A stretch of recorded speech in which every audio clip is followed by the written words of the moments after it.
in human life, there's some basic needs.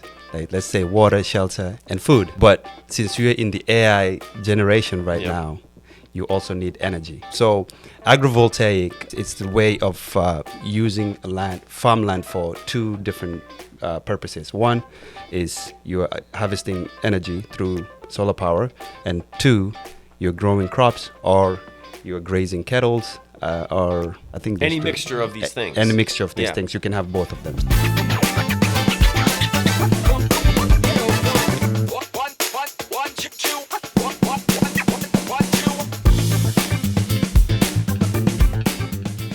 All right, yes, greetings. Welcome to yet another Sounds of Solar podcast. I'm Christoph Brun. Joining me today, why don't you guys introduce yourselves? Go do it. Walalin Kebede right here. Prahlad Shivshankran. And... Hi, I'm Sheridan Henderson. Dang, look at these fine co-hosts. I'm so happy to be joined. We got all the seats filled here. We're back. This is all EVS affair right now. Walalin, you even wore your branded merch. It's Super Monday. You have to represent well. He's got his watch matching his Did you change your watch face to... You already know. This is for flexing. This is for tracking. You have two watches? Yeah. My goodness. One is from New We're York. getting excessive. Do you not? No, I only have one. One Apple Watch. Oh, okay. I have to wear two watches so that I can keep up with the time that I lost. So one is New York time, one Pacific time. Did you rehearse that before the show? No, I didn't. So yeah, if you snoozed, you can still use the Californian time. Oh, man. Okay, this is a whole revelation. Well, I have no watches. I have an... It's enough for the both of you. I know. Yeah. I have an antique Garmin fitness watch from in relative terms, it's antique, but it does do GPS, so I haven't gotten rid of it. I don't know. It still does everything I need to do. Yeah, Just follow the sun. Yeah.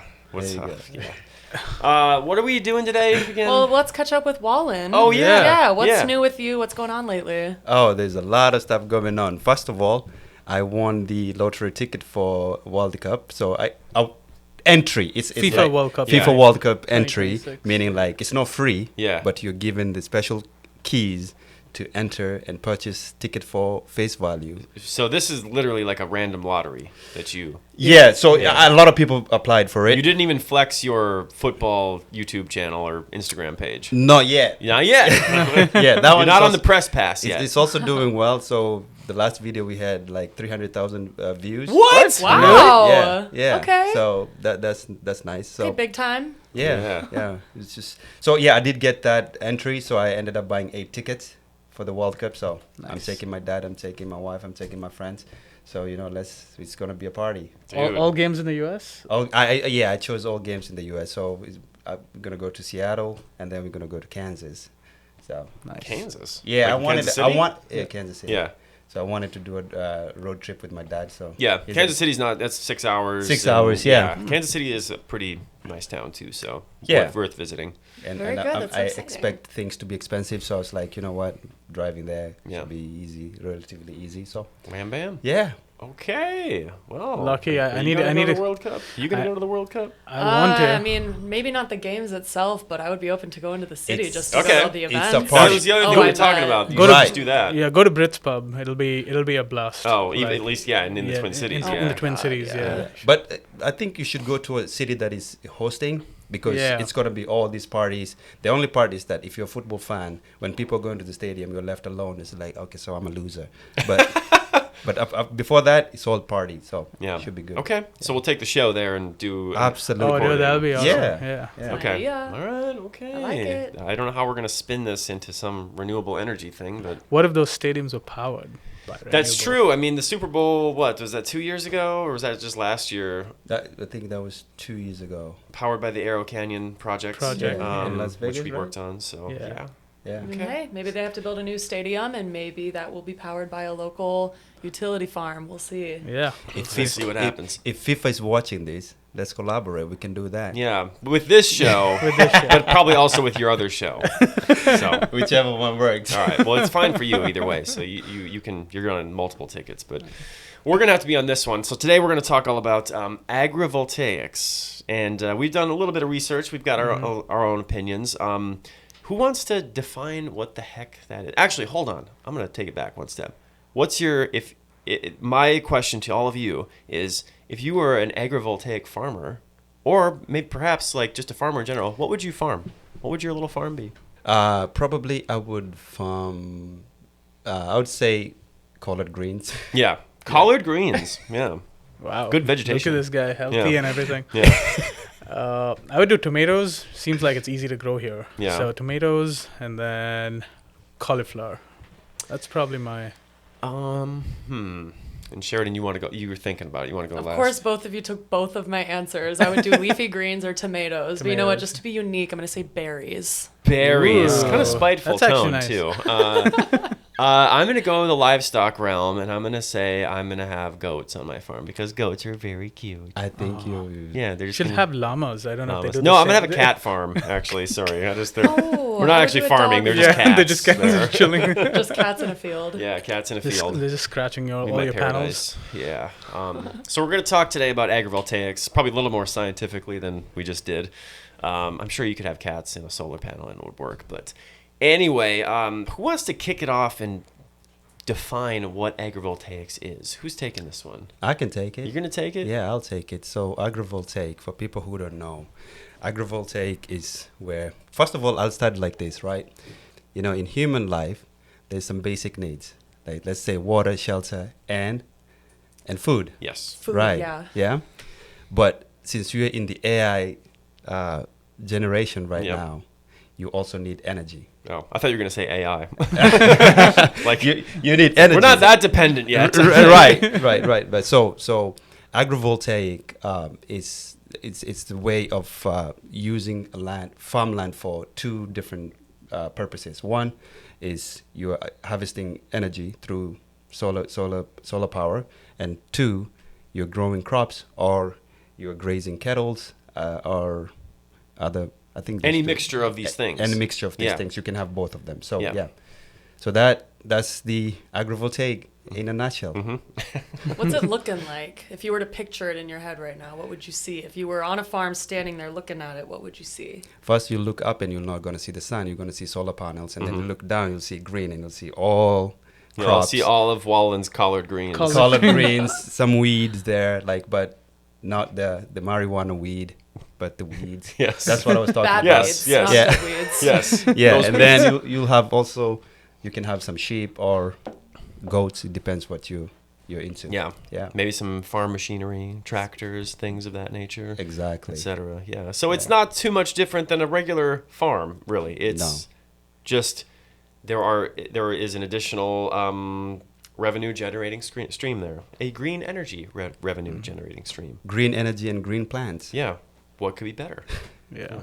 No, my dream is like if I was standing there, I love hydroponics. Mhm. Then that's my thing. So like a hydroponic farm, and then something adjacent to it would be something like agrivoltaics. Yeah. So seems cool. So Yeah. hopefully that's my post retirement job, I guess. Yeah. So something to do. Yeah. That'll be a good post retirement Yeah, job just- for you, I think. Yeah. So do that. But what about you, Sheridan?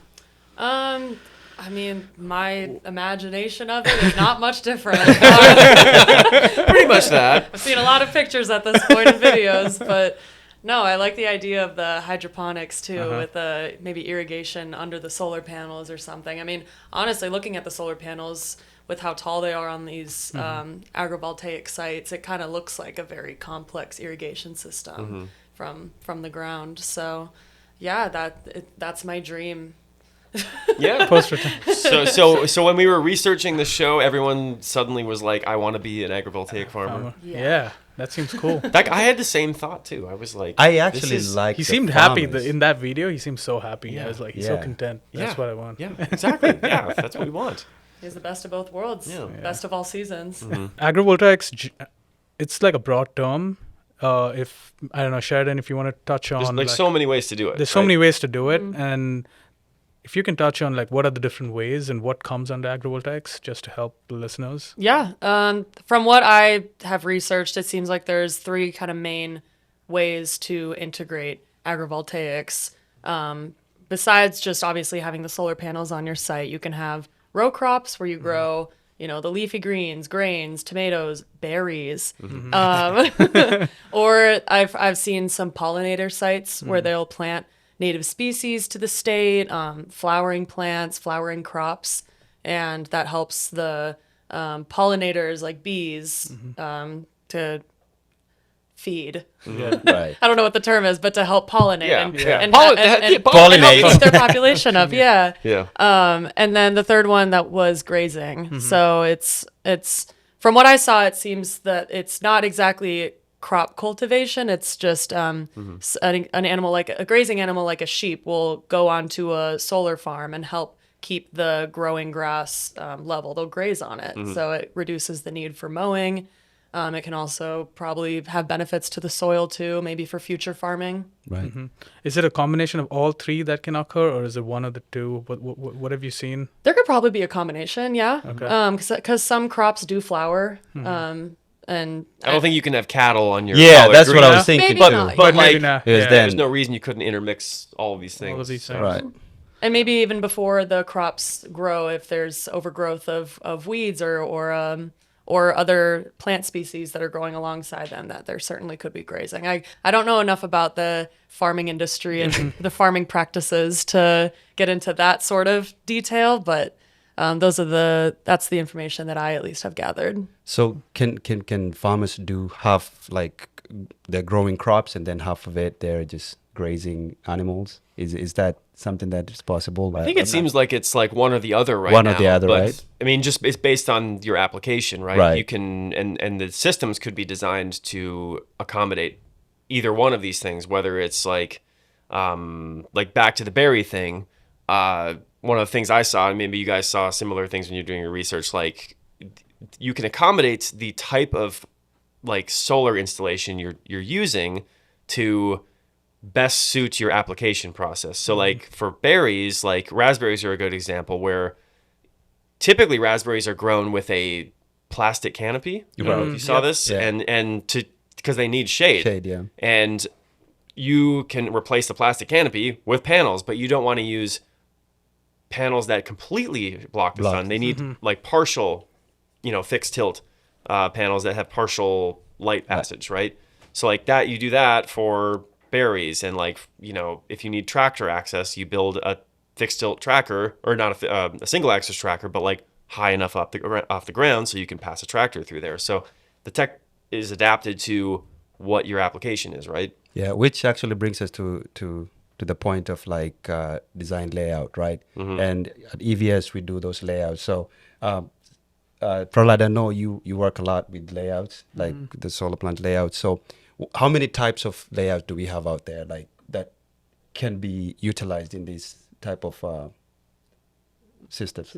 So I think it goes back to what the owner wants and what he's trying to do, right? Like you were talking about, you want to understand what they're trying to grow, or what if there's livestock there, and depending on that you have to design your system. I think one of the biggest one is how far you want your trackers to be, like how far the piles are going to be, and so you want to account for those kind of things, and and I think the farmers are also relying on the shading to cool these plants, right? So you want to take in all of those into account when you're putting the design together. So I don't know if we have done a system for an agrivoltaic system before. It would be cool to do one, but I think it's just accommodating regular farming practices and accommodating that within your design process. Yeah. And so it'll be cool to see. I've seen like piles, for example. I think Yeah. we in the research that we did, the piles were super tall, right? Yeah. Like and so just tailoring it to meet what the owner's needs are is probably what the design is going to look like. I also imagine the way that you design the piles going into them. I mean, it's already this fixed depth that you are driving the piles into the ground. But when Yep. you're cultivating crops, you can't have this super compacted soil because the soil has to be loose for the plants to be able to grow roots into and to be Interesting. healthy. So I also wonder if you guys have any insight on it, especially you, Chris, if Yeah. you have seen how they design it when the soil is looser. It's not going to be as compact. It's not going to be able to stabilize the piles as well. Yeah, I don't know on that. Actually, that's a good question. I mean, normally our pile load testing that we get our structural properties from is the native soil, but obviously when, in the civil world, you grade things and then recompact, et cetera. So it's a consideration, but we can certainly design for whatever the site needs. Yeah. But back to the topic about, if you have a system, and I think this video we watched, most of us saw, like they had the piles were, the tracker system was 10 feet 10 in the feet, air. Yeah. And you notice at the end, the developer said, we'd probably just go to 8 feet because we really don't need it this tall. And that was part of a Massachusetts like regulatory guideline. Like Yeah, just to get the credit, I Yes. think they wanted to make sure that they get the incentives. Yep. And so they had the 10-foot rule. they had to or go to 10 something. feet, but like 10 feet is very tall. And I think like just looking at the site, like, oh, Yeah. you could pass a tractor under 8 feet or have cattle grazing or whatever, Yeah. no problem. But like that is a consideration. That's just an engineering consideration. Like you don't need it 10 feet off the ground. Like, and when you put it that far off the ground too, like the steel price is going to go way up. So, I mean, but that was a specific example of regulatory's, policy driving the height of the system and not like the Which- engineering design. Yeah, it kind of sucks when that happens, right? Where they're deciding the engineering design, Yep. when in reality it should just incentivize farmers to go Yeah, do agrivoltaics, but not really and let the engineers do the engineering. I guess. Exactly, yeah. But yeah, like I think that example was perfect where you could value engineer it in multiple spots so that the overall project costs go down. So, but yeah, the other thing I wanted to point out where the the owner was talking about this, where that soil was less fertile, I guess, compared Yes. to the other parts of the other ground acres that he has, and so that was going to be used as his test bed, which was pretty cool to see. I don't know if you guys had any insight on why the soils would go bad, but I was curious why one was worse than the other. Anybody has any thoughts? I mean, it could be a number of different factors because part of the soil and how fertile the soil can get is from the crops themselves getting nutrients into the soil. Right. So it can be a number of different factors. If the crop isn't growing, it's kind of like a give and take situation. If the crop may not be growing as well, then, or if it's not getting enough sunlight from the panels, if they're not in the right position, or it's not the right even crop to grow in that situation, then it could also affect the soil quality. It could be a number of different reasons. I mean, that soil might not have been fertile before they even planted the crops, so that could have also been a factor. Right, and that's a good point because the agrivoltaic is not for every land, right? It's not depending on the place, the location, right? So it's only favorable to lands that are already fertile.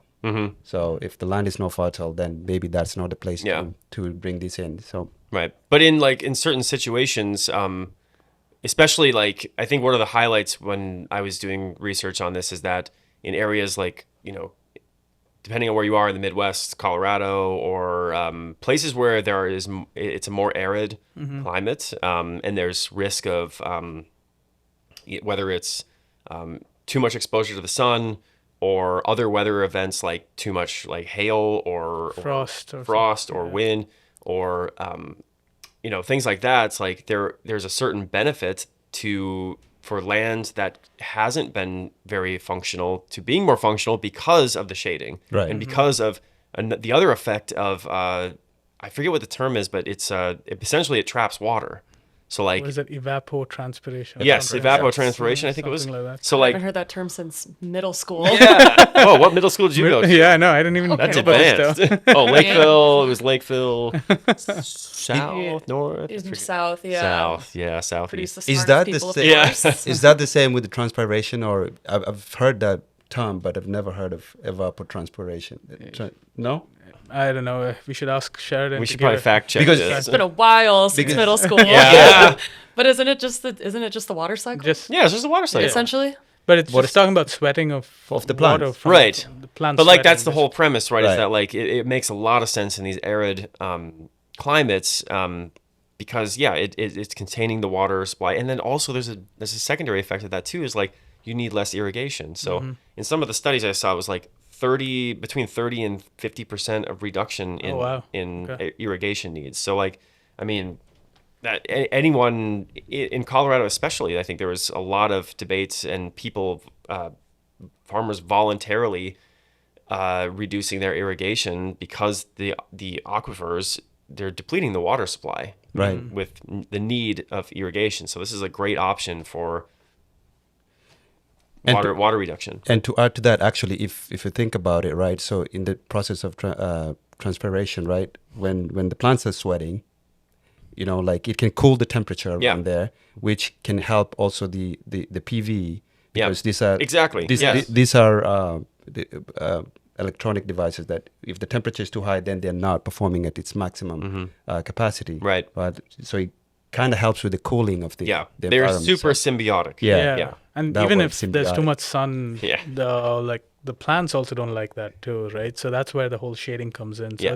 it's almost like PV and just agriculture Yeah. kind of go, like you were saying, symbiotic. So Mm-hmm. it was cool to see that, like you could cool the panels too. Yes. So it Exactly. was Yep. pretty, But I have a question on generation, because what you mentioned here, you mentioned like you need large spaces, right? So with that, with the GCR, I think that's ground coverage ratio, right? So the more solar panels you have, the more generation you can have, right? So does this mean like agrivoltaic can only happen in small generation, or maybe that's why we don't do it in the size that we do, because we do bigger We're utility. optimizing purely for power generation. Right. Whereas Yeah. an agrivoltaic system would be, you have to optimize for dual use. dual use. so- And I think it goes back to when they do financial modeling, and I've seen a little bit of these. Right? So, but we don't do that here yet, I guess.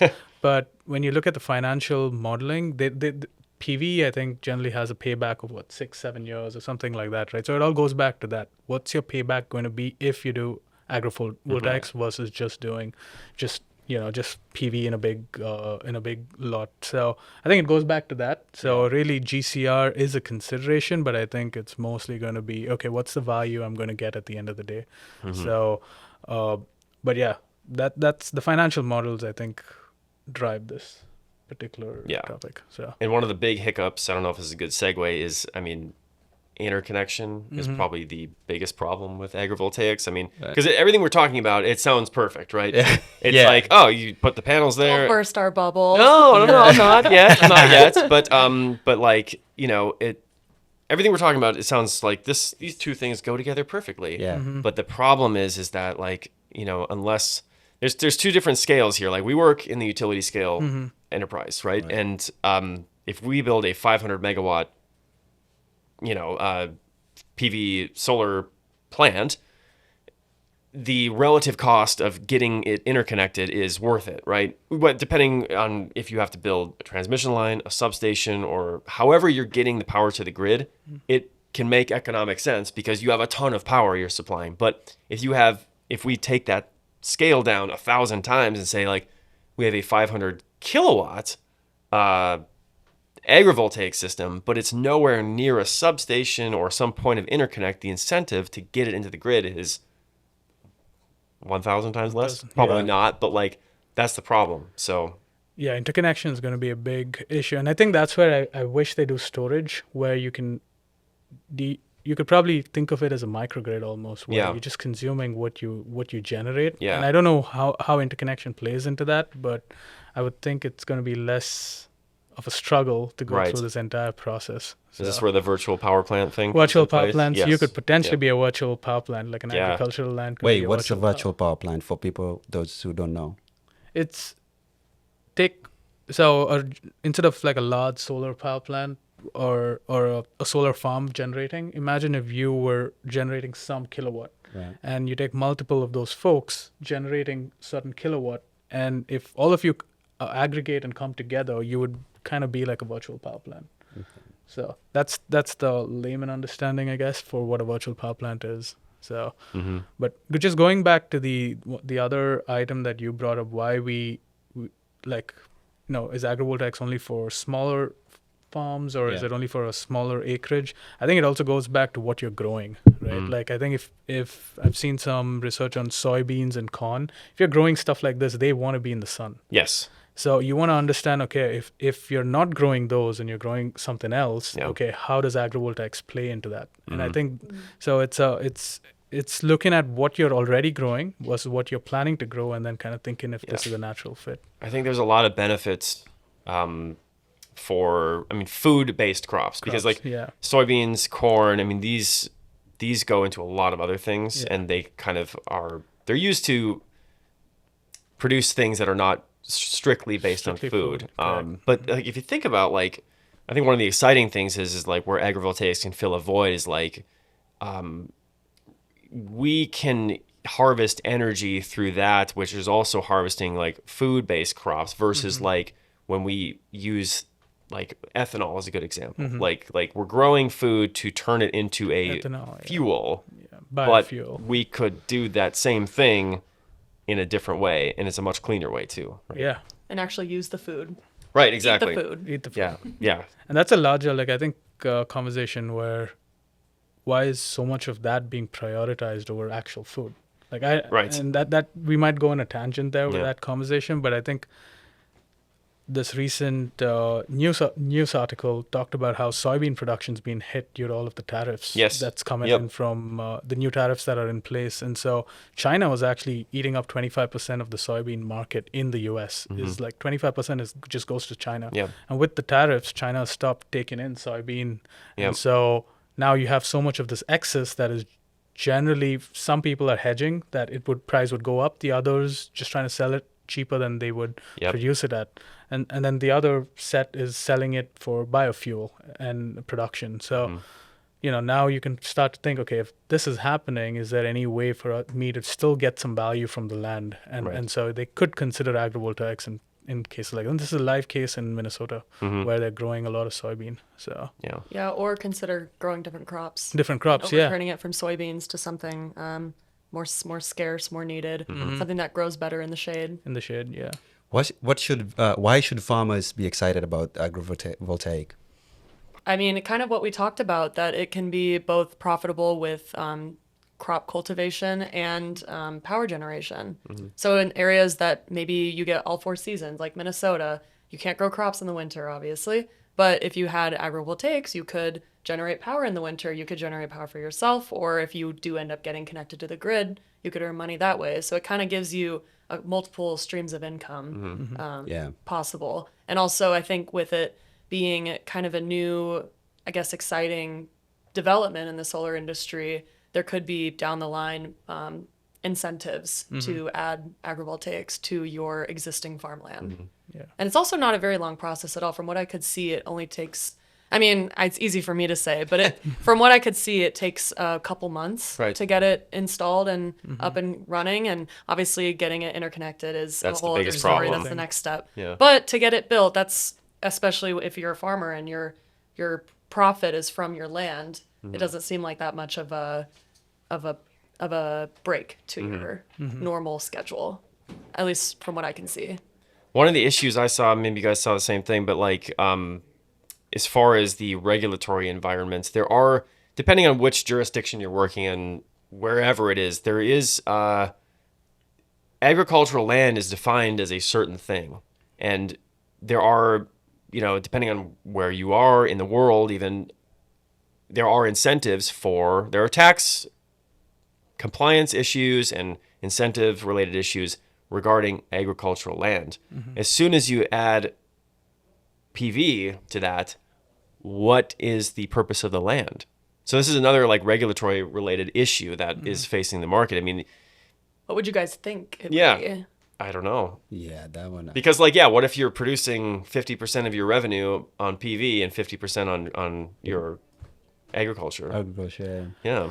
I mean, you have to take it back to efficiency. Like, how much is actually? I know you talked about food waste a while back early on Yeah. in the podcast. So, how much of food waste? Is We need to also stop going wasting food. That's a Food. different. Oh my That's a God, different- that could be a thing. whole other tangent. Yeah. Yeah, but no, I would still consider. I think dual use of a land just goes back to efficiency, right? Yeah. Like, I think when we spoke, when we three spoke about just generally the landscape, energy landscape, I always consider going towards renewable is a 2-part solution. One is gaining efficiency in what you're already doing, and 2 is generating, so that you can generating more power for the load that's coming online. So that if this goes back to that efficiency piece, where how much can you get more from what you're already like from the land that you already have. So I think we can. So we talked a little bit about, Prati gave some insight about like the PV design considerations. I talked a little bit about structural.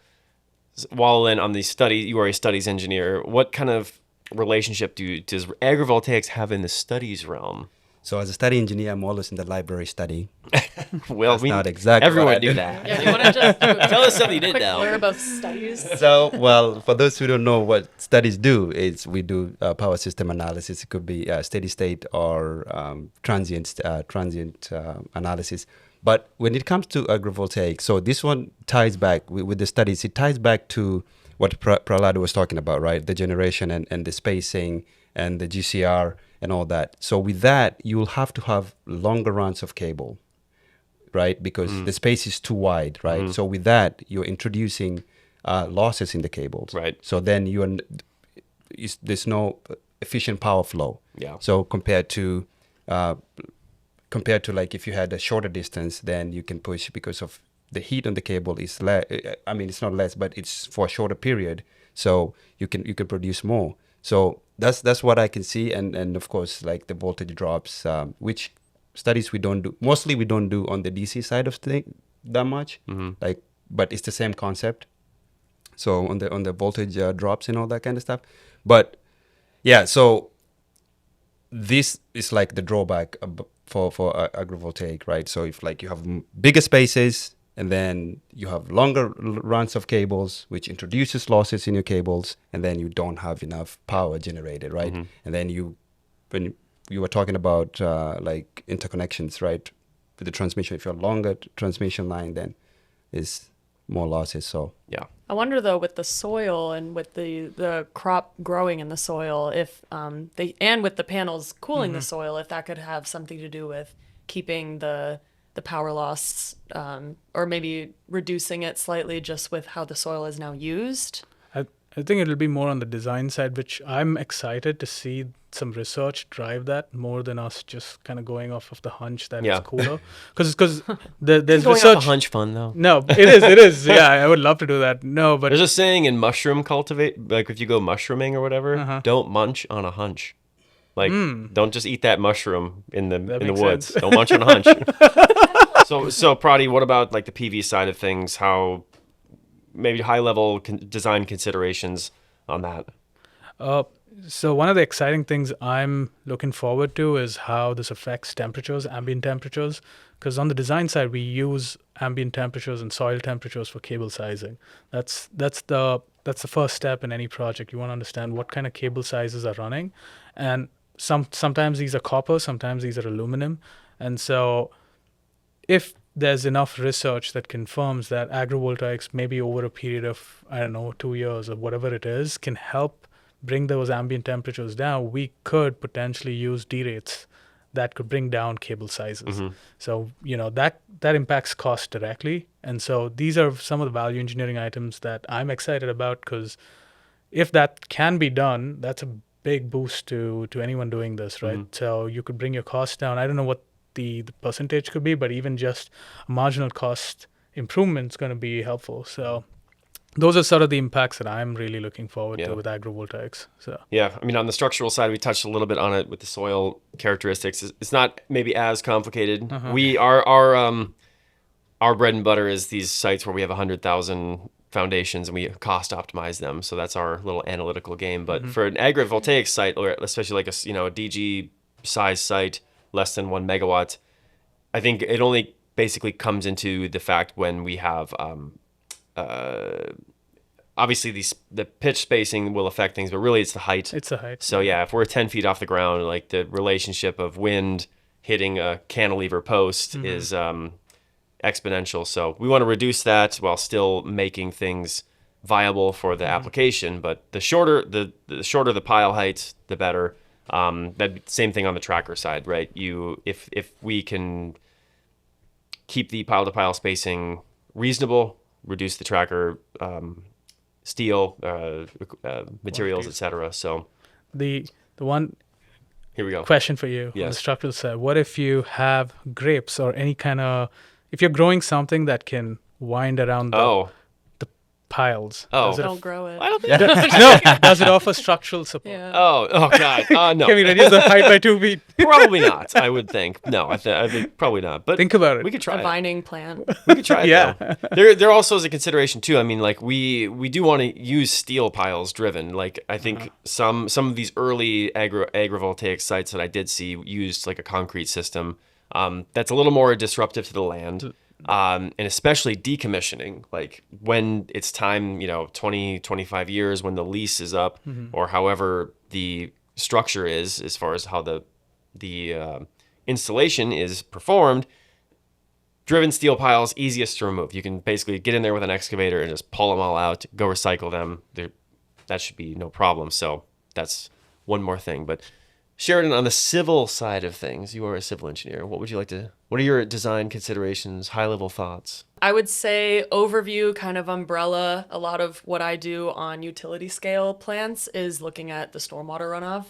And this would definitely have a huge design consideration because normally we're dealing with sites that are, especially after we level them out, they're just flat, smooth. Well, we like to think, I wish they were flat all the time, but often they're not. Smoothish. Yeah, smoothish, but it's just kind of a steady slope down all of the hills, all the peaks and valleys. But in a site like this where you would have row crops, you would have to consider all of the runoff that would be between each row, between all of the crops.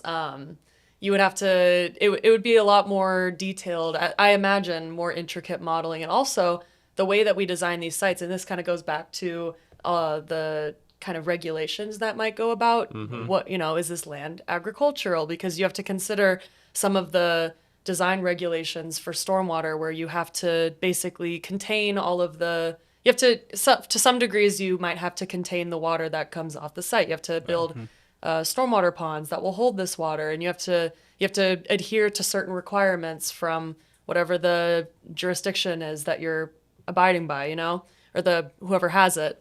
So there's a lot of considerations with that, to basically just the way that you would design stormwater. That would probably be the biggest high level overview. But could you design the stormwater to like collect it and then reuse it, like a rain barrel? That's another avenue. You could design a pond to maybe reuse that water for irrigation. But it's just when I'm looking at designing a site, I look at where does the water going to go? Yep. And this has a lot more variability. I don't know what you might have to design all of these little drainage pathways at a certain slope, and where are those going to go? So I don't know in the space of, especially since I would imagine these would be smaller sites than our large utility scale farms, of how different they might be in terms of difficulty, because maybe it's smaller but more intricate, and then larger and less intricate. So it's just kind of that balance that if I end up working on a project like this, I would be interested to see. Well, you will be soon, because I think we're all going to start our own farm.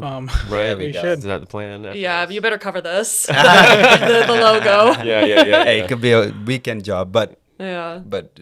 maybe our audience can tell us what we need to grow. Or Yeah, what to need to actually, grow. that's a good point. Yeah, if you have a feedback of what we should do in our new agrivoltaics farm, let us know. Yes, and what plants we should grow. Yes. That's another thing that civil would be affected by too, is we deal the with type the of seeding plants. of the sites. Sure, yeah. Vegetation's normally- the whole thing. Yeah, normally we just put some grass in there and call it a day, but this one might be a little bit different. A lot different. Just a little bit. A lot. Yeah. Yeah. All right, so wrapping up here, we're out of time already. Why does it go so fast? Wallen, maybe I'll just go down the line here. Wallen, if you had to give some advice maybe to a farmer or someone in the agricultural space, you're a PV guy, right? We're PV people. I'm a PV guy. And we like this. Why should people consider this? Well, for the obvious reasons. One, productivity of the land. So you're using the land not only for one thing, but for two things. You're harvesting crops or grazing cattle or generating energy that could be used for the community. Yeah. What would you add to that, Prahalad? I think to the farmers or anybody in the agriculture space just listening, if you want to learn more about agrivoltaics, or if you like it and you want more policy to help you guys do that, just definitely reach out to groups like Mencia, who's pushing for agrivoltaics. So reach out to your legislators. Yeah, policy is a huge thing. That's how change happens. Yep. Sheridan, what would you say? I would say if you're interested or if you maybe are skeptical even about it, saying, oh, how could this even work? Go visit an agrivoltaic farm that's already up and running and functional and successful. Okay. And talk to the farmers that are running it and talk to the developers that are focused on this area and just get more information about it. I mean, the biggest thing is if you're skeptical, it's just you just may not know enough. Yeah. Yeah, I think the research we all did, I mean, it's a very convincing cause. Like, it's super cool. The intersection between agriculture, technology, and the emerging PV market, as we all are aware of, there's so many opportunities. So, and you're going to ask me, like, what I would say? What advice would you give, Chris? I just want to have a cat farm. Is that a good idea? Is that advice? No, I think the same thing. Like, just check out the technology. There's a lot of good films out there and documentaries right now. Just kind of describe really easily digestible content that you can just see. Like, this is it in practice, and there's so many different ways to do it. Whether it's like we were talking earlier about the berry shading, or even one application was using it as a snow fence to protect from, wind erosion and snow erosion of the soil. There's so many things that for any application. So that's pretty much it. So from all of us here on the Sounds of Solar podcast, do the thing, like, share, subscribe. What word are you going to close with, Prati? Peace, Hi, ciao. peace. No, ciao. No? Let's All do right. ciao. We'll see you next time on the Sounds of Solar podcast. Peace. Also, I want to do one point out. We basically have agrivoltaics on our wall. Yes. Do a Big zoom shout out. if you can. Zoom in on that sheep. That should be Yeah. the outro.